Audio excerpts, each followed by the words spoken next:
What do you do when the person you trust most reveals a truth so sharp it cuts through years of love in a single moment? I stood in the kitchen, the weight of the day pressing against my chest like a stone. The email from my boss still burned in my mind. Effective immediately, your position has been terminated. 10 years at the firm, countless late nights, and it was over in a single sentence. I poured everything into that job me energy, my dreams, my sense of self. Now I was nothing, just a woman in her mid-30s, unemployed, staring at a sink full of dishes that seemed to mock my failure. I waited for Tom to come home. My husband, my anchor, the man who'd promised to stand by me through anything. We'd been married for 8 years, built a life together, modest house, a shared routine, dreams of a family someday. I needed him now, more than ever. I rehearsed the words in my head, trying to find a way to soften the blow. I got fired. We'll figure this out together, right? When he walked through the door, his tie loosened and his face tired from his own long day, I took a deep breath. Tom, I said, my voice trembling, I have something to tell you. He set his briefcase down, his eyes narrowing with concern. What's wrong, Claire? I got fired today. I blurted out, the words raw and heavy. They let me go. Budget cuts, they said. I don't know what to do. The silence that followed was suffocating.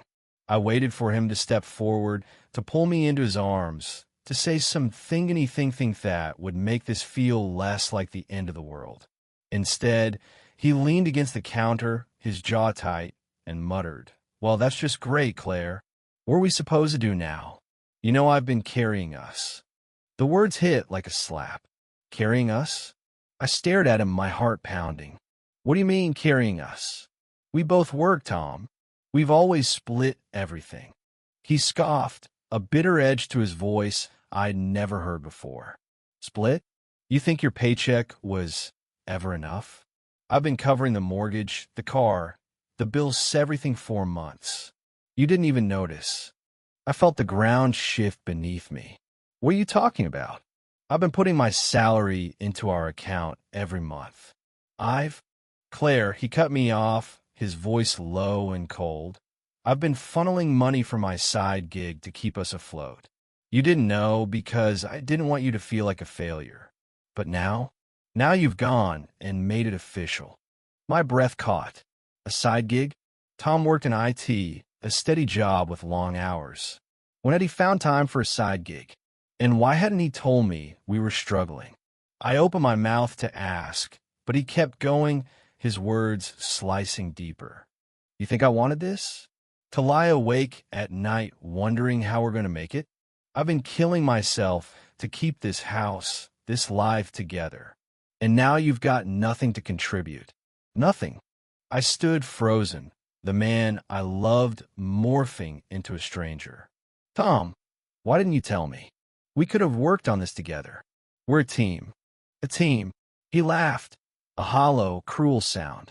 You've been so wrapped up in your career, you didn't even see me drowning. And now you're unemployed? I can't do this alone, Claire. I won't. That's when I heard his sentence that shattered everything.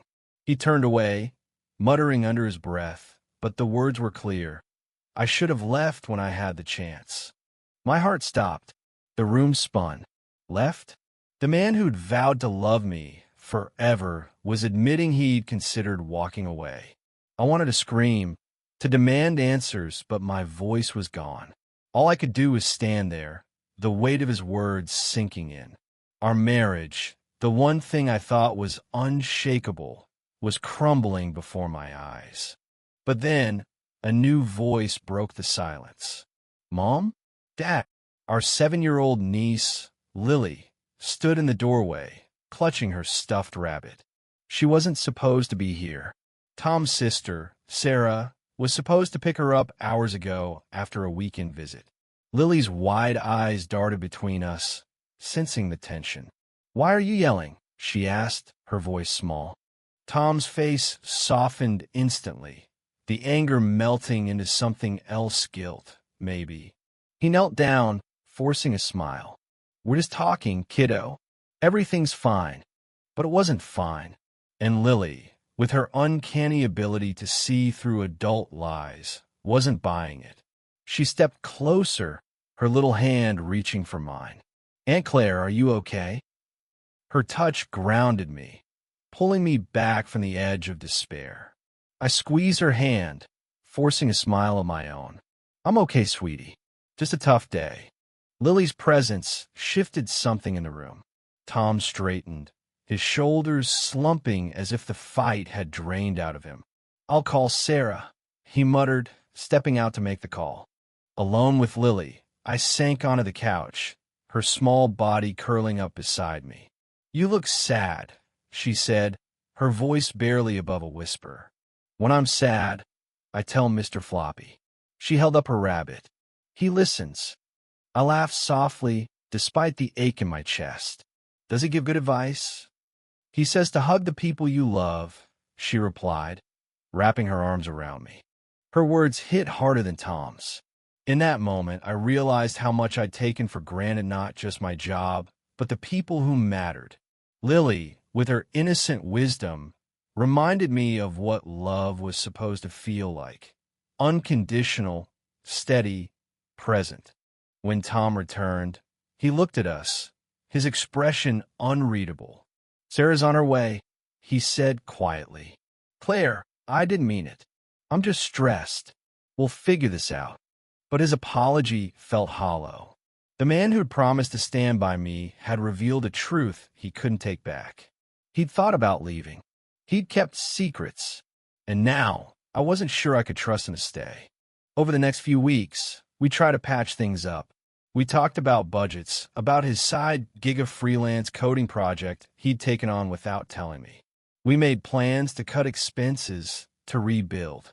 But every conversation felt like walking on glass. I couldn't unhear his words, couldn't unfeel the betrayal. Lily came to stay again the following weekend, and her presence became my lifeline. One evening, as we colored together, she said, "You're strong, Aunt Claire. Like a superhero. You'll be okay, even if things are hard." Her words sparked something in me. I wasn't just a wife, or an employee, or a failure. I was Claire, someone capable of starting over. I began looking for new jobs, not to prove myself to Tom, but to reclaim myself. I took freelance writing gigs, something I'd always loved but never pursued. Slowly, I rebuilt my confidence, piece by piece.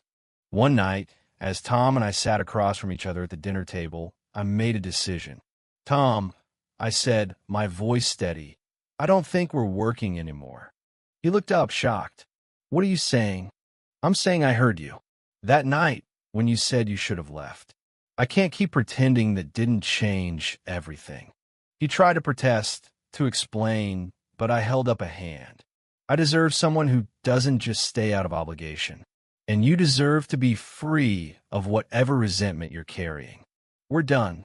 Walking away was the hardest thing I'd ever done. But as I packed my bags, Lily's words echoed in my mind. "You're strong." And I knew I was. Strong enough to leave, to start over, to build a life that wasn't defined by someone else's doubts. In the end, losing my job wasn't the end of my world. It was the beginning of a new one where I learned to value myself, to trust my own strength, and to hold tight to the people like Lily, who reminded me what love really means.